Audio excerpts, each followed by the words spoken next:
Então, pessoal, essa aula é sobre os mitos da educação aí. A gente vai falar sobre alguns probleminhas que ocorrem, principalmente a respeito de algumas considerações que existem sobre a profissão docente e que nem sempre ocorre dessa maneira, mas que existe essa visão. Um dos exemplos aí é as ideias de que, isso basicamente a gente vê muito, falando que a profissão do professor depende de um dom. Ou seja, você nasce com esse dom de ser professor. Isso a gente precisa quebrar, entender que isso não acontece, porque a gente tem que começar a pensar que isso é algo que está relacionado com o esforço pessoal, com a dedicação de cada um, com o domínio do aspecto teórico do conteúdo, com o domínio da disciplina, com o quanto você se esforça para determinada atividade. E não uma capacidade inata, certo? Não o indivíduo nasce com esse dom. É algo que a gente precisa quebrar. É algo, por exemplo, que para mim não funciona de maneira nenhuma. Eu, em nenhum momento da minha vida, durante a graduação, eu imaginei que eu poderia estar atuando como professor. Se eu tivesse levado isso daqui em conta, eu não estaria aqui gravando essa videoaula para vocês, porque em nenhum momento eu achava que eu teria esse dom, que eu teria essa capacidade inata aí para dar aula. Acho que isso, e o que realmente é algo que está relacionado com o esforço pessoal de cada um, que cada um quer para si. Então, acho que a gente precisa começar a pensar dessa maneira aí, com a formação docente. Por que a gente precisa quebrar isso daí? A gente já está em um país em que a gente não tem uma valorização grande da nossa profissão. Alguns estados valorizam mais, a maioria quase não valoriza, e se a gente considera a formação como um dom e não como um esforço pessoal, a gente acaba perdendo créditos relacionados aí ao quanto que a gente trabalha para desempenhar determinada função. Então a gente precisa quebrar essas questões aí. Por exemplo, a gente tem formação continuada, a gente está todo momento tentando se atualizar para tentar melhorar a nossa atuação profissional. Então isso não tem nenhuma relação com dom, não tem uma relação com vocação, sabe? Isso é algo que a gente busca, que a gente procura. A todo momento que a gente está se dedicando, planejando, pesquisando, estudando, é isso que traz aí um bom professor, que compõe um bom professor, que vai ter capacidade de ensinar a outros alunos e provavelmente formar outros professores. Então não seria algo que a gente nasce com, certo? Está mais ligado com o quanto você se esforça para desempenhar determinado papel. E isso vale para todas as profissões também, né? A função mais importante da escola é formar cidadãos. Isso por muito tempo foi visto dessa maneira, mas a gente tem que pensar que dessa forma acaba desvalorizando a cultura escolar. Então, o que acontece aí? A gente acaba dando muita importância para as questões extracurriculares, as questões externas do aluno, e acaba desvalorizando as questões internas, que seria o processo de ensino-aprendizado. Se o meu aluno consegue respeitar o colega, já é o suficiente, ele não precisa do conteúdo. Ele precisa respeitar o colega? Precisa. Mas a gente estaria dando mais valor à ação, ao comportamento do aluno fora da escola, o comportamento que ele vai desenvolver fora da escola, do que com as questões de ensino e aprendizado. Então a gente tem que começar a entender que a gente não pode deixar que essa dimensão extracurricular ela seja mais intensa do que a própria cultura escolar. Por que a gente tem que derrubar isso daí? Senão a gente vai começar, nós professores, a dedicar o nosso tempo a questões básicas dos alunos, como resolver problemas, atuar em alfabetização, que isso é comum, você está lá dando aula no primeiro ano do ensino médio, tem aluno que não sabe ler. E aí você quer ajudar em processo de alfabetização ainda, e os seus conteúdos para o ensino-aprendizado vão ficando de lado. Então a gente precisa tomar um pouco de cuidado aí. O necessário é que se a gente tivesse outras instituições que apoiassem para poder contribuir com o processo de ensino-aprendizado, e a gente teria questões relacionadas à cidadania e à cultura ligadas conjuntamente com a gente. Então não seria uma função exclusivamente da escola. Algumas escolas apresentam alguns projetos em que o aluno, em um horário extracurricular, ele acaba atuando em algumas atividades Então pode ser esportes, pode ser música, pode ser artes, não sei. Mas que acabam aí passando esses conceitos de cidadania para os alunos, sem a necessidade dele estar inserido dentro, junto com os professores, com os conteúdos do ensino-aprendizado daquele nível de ensino, daquela série de ensino que ele está. Isso daqui é um problema muito grande e que isso a gente tem que tomar cuidado porque a gente mesmo pode replicar, que é a questão de criança pobre não aprende. Muito cuidado com isso. A questão em si nem seria a falta de dinheiro, mas seria todas as condições socioeconômicas, todos os problemas que a falta de uma base econômica causa para um conjunto de pessoas que podem refletir na forma que ele está dentro da sala de aula, e não em si por ser pobre, certo? Então, todo mundo consegue aprender, uns mais rápido, outros mais devagar, mas todos conseguem atuar no processo de ensino-aprendizado, certo? E isso é dever do professor, conseguir identificar como que ele vai fazer isso. Por que a gente tem que quebrar? Olha, a gente tem para todos os cursos, independente de ser nível básico, nível médio, nível superior, a gente precisa que, além da gente dar conta de todo o currículo de disciplinas, a gente precisa também atuar nos processos de socialização, respeito às diferenças, por aí vai. Então isso precisa acontecer. Isso precisa estar presente para os indivíduos aí. Se a gente pegar essas questões do aluno pobre não aprende, e essa questão de que educação se aprende em casa e por aí vai, a gente vai juntar esses dois aí para fazer uma coisa só. Olha, se eu pensar nos quesitos aí do aluno que não tem condição financeira, o que ele também não tem? Ele pode não ter estabilidade emocional, ele pode não ter estabilidade familiar, talvez ele não tenha a família completa em casa. Então, tudo isso daí são pressões que ocorrem no aluno, que ele acaba refletindo na forma que ele aprende. E se a gente pegar nessas questões de educação se aprende em casa, se ele vem de uma família desestabilizada, se ele vem de um local em que ele não consegue ter esse apoio, a gente tem vários problemas com esse aluno dentro de sala. Provavelmente vocês devem ter tido algum contato com esse tipo de aluno dentro de sala de aula.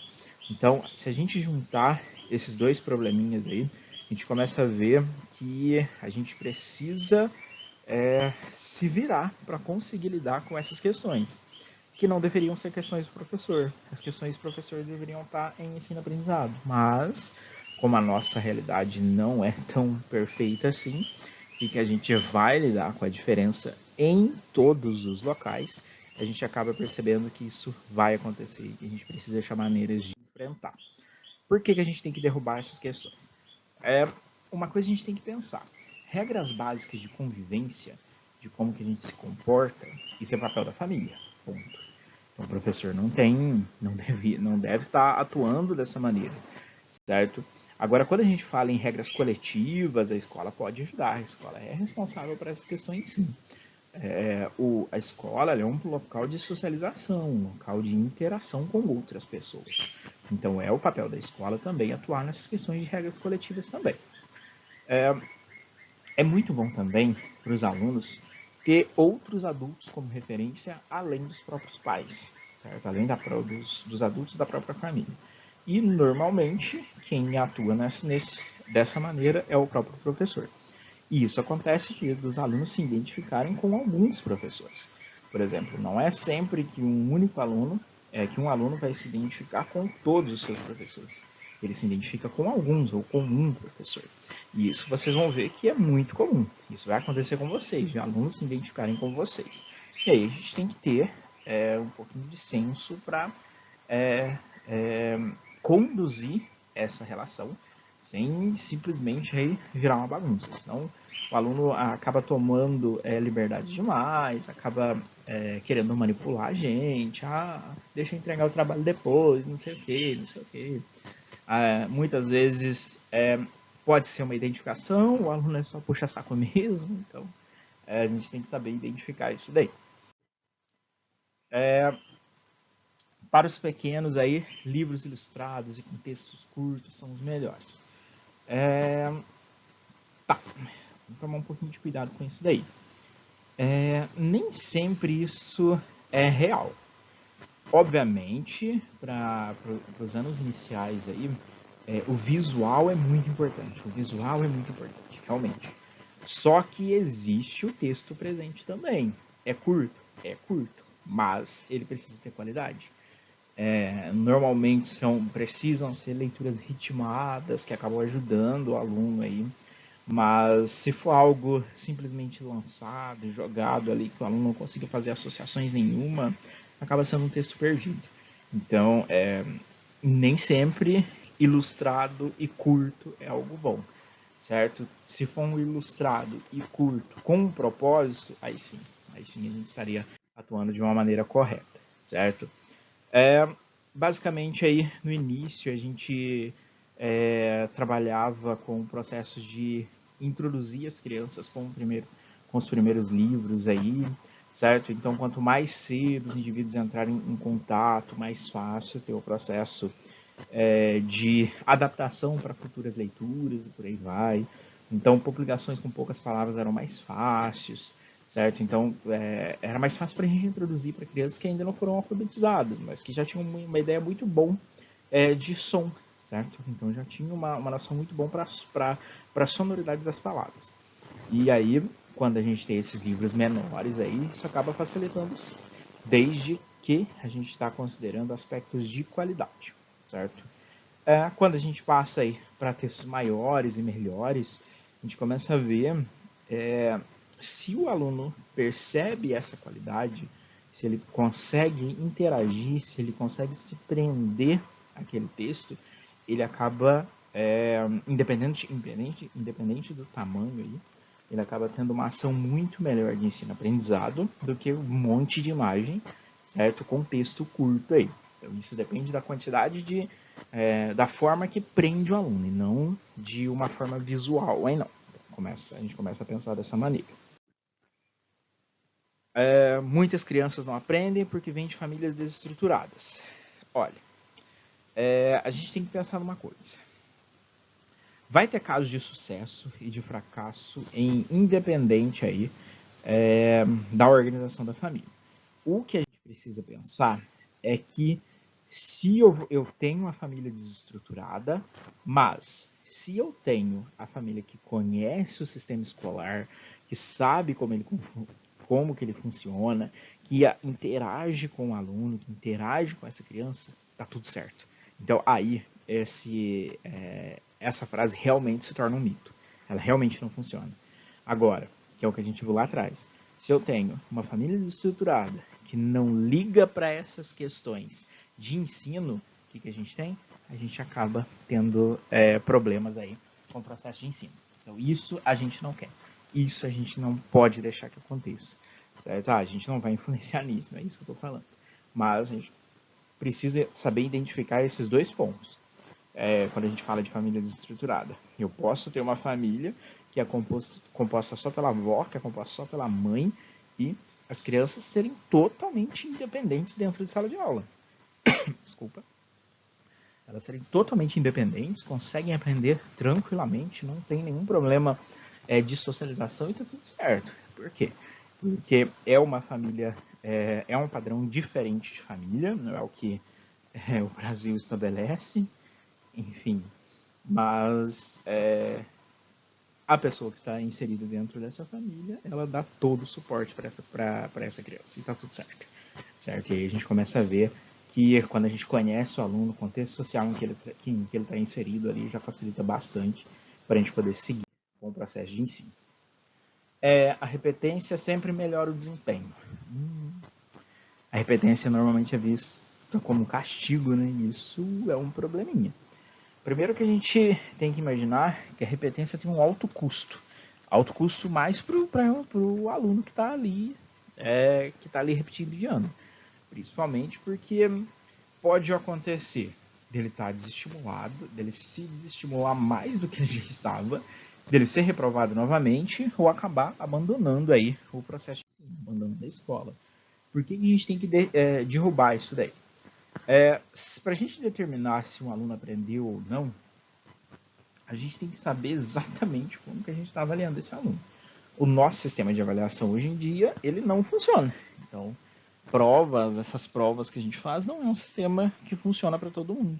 Então, a gente poderia, se a gente pudesse realmente aplicar formas de avaliação diferenciadas para cada grupo de alunos ou para cada tipo de alunos aí, a gente poderia facilitar bastante a forma de avaliação dos alunos. Mas, como é um sistema que a gente segue, não dá para a gente fazer dessa maneira. Então, a reprovação aí, quando o aluno não atinge o objetivo, então submeter a ele a novas aulas do mesmo conteúdo, nem sempre é isso que vai contribuir para que ele aprenda mais, não, certo? Então, talvez ele já sabe aquilo, mas a forma de avaliação é o que não funcionou. Sem a possibilidade de reprovação, os alunos perdem o respeito pelo professor. Reprovação não é punição, certo? O que está acontecendo? Eu não consegui atingir determinado tipo ou valor de nota e eu preciso repetir esse período para que eu consiga passar dessa etapa. É isso que eu preciso. Mas a questão da autoridade do professor aí está mais ligada quando eu domino o conteúdo da minha disciplina e apresento realmente uma maneira que eu consiga interagir com esse aluno. Então, é muito mais fácil, por exemplo, vocês respeitarem um professor que chega na sala de aula e vocês percebem que ele domina o assunto e que ele traz desafios para vocês, do que aquele professor que chega, só lê o slide, tá ali, você faz pergunta, ele não sabe, ou ele te enrola, ou a todo momento ele não consegue seguir com o assunto. Então, a gente consegue perceber isso daí. Então, são questões que as crianças também conseguem ver. Eles não enxergam tão claramente como a gente, mas eles acabam diferenciando isso daí sim. E isso gera essas questões de autoridade também. Sem a possibilidade de reprovação, os alunos... tá igual? Eu coloquei dois iguais. Coloquei dois iguais, gente. A cópia e a repetição são boas estratégias de ensino. Muita gente aprende dessa maneira. Acha que aprende dessa maneira. Edmar, eu aprendo se eu estiver copiando várias vezes. Então, o que você está fazendo é decorar, certo? Daqui 30, 40 dias, você não consegue escrever isso de novo sem dar uma olhadinha. Então, a gente começa a ver que esses processos aí, que essa repetição, o que ela garante para a gente? Ela garante que você armazene esse conteúdo por um período curto de tempo, mas não vai garantir aprendizado nenhum, certo? Então, você consegue armazenar uma sequência de palavras, é isso. Mas, à medida que o tempo passa, você não consegue manter isso em contato com a sua resposta e você não acaba utilizando isso novamente. Então, a ideia não é jogar isso fora, certo? Porque isso é uma estratégia? É uma estratégia, talvez funcione em um primeiro momento. Estou desesperado aqui, vou usar a repetição. Então, é uma maneira que a gente pode iniciar. Mas, para o ensino-aprendizado, a gente tem que achar maneiras de entender, de resolver problemas, de explicar aquele conteúdo, e é só assim que a gente aprende realmente. Trabalho em grupo sempre gera indisciplina. A gente tem que saber o que é indisciplina. Por exemplo, uma sala está barulhenta. A sala está barulhenta porque os alunos estão conversando coisas aleatórias durante a sua aula, ou a sala está barulhenta porque os alunos estão conversando entre eles para resolver uma atividade que você propôs. Opa! Então, são duas situações completamente diferentes. Então, a gente tem que entender que talvez a minha sala está fazendo barulho porque os alunos estão resolvendo uma atividade que eu coloquei para eles mesmos resolverem. Eles conversam entre eles, conversam um grupo com o outro e por aí vai. Então, isso não é desordem, certo? A sala é ativa, a sala faz barulho, mas eles estão... É a maneira que eles têm de resolver a atividade que a gente está propondo. Mas muitas vezes, muitas direções não concordam com isso. Então, sala boa é sala quieta. Então, né, a gente precisa saber, entrou numa escola, saber exatamente qual que é o conceito de sala comportada aí, certo? Então, a gente tem que entender isso daí bem no começo para saber o que está acontecendo. Por que a gente tem que derrubar isso? Justamente porque essa interação ela vai favorecer a cooperação. Ela vai favorecer a interação entre os alunos. Então, aqueles alunos que são mais curiosos, que perguntam, que levantam, que tiram dúvida, que vai atrás de um, vai atrás de outro. Se está fazendo isso aplicado ao que você passou para ele, gente, está tudo certo. Está agitado, tem movimentação, mas está fazendo o que você propôs dentro de sala, certo? Então, vamos começar a saber diferenciar o que é desordem e o que é uma atividade que você propôs e que gerou movimentação. Isso a gente precisa separar. Isso a gente tem que entender. Se aquela movimentação está adequada aos objetivos, beleza. Certo? Se vocês estão acompanhando o trabalho dos grupos, estão vendo que eles realmente estão realizando, tudo certo. Certo? Independente se está fazendo barulho ou não. Obviamente, se for um barulho que está atrapalhando as salas ao lado, isso a gente precisa controlar. Mas fora isso, não é desordem, não é bagunça.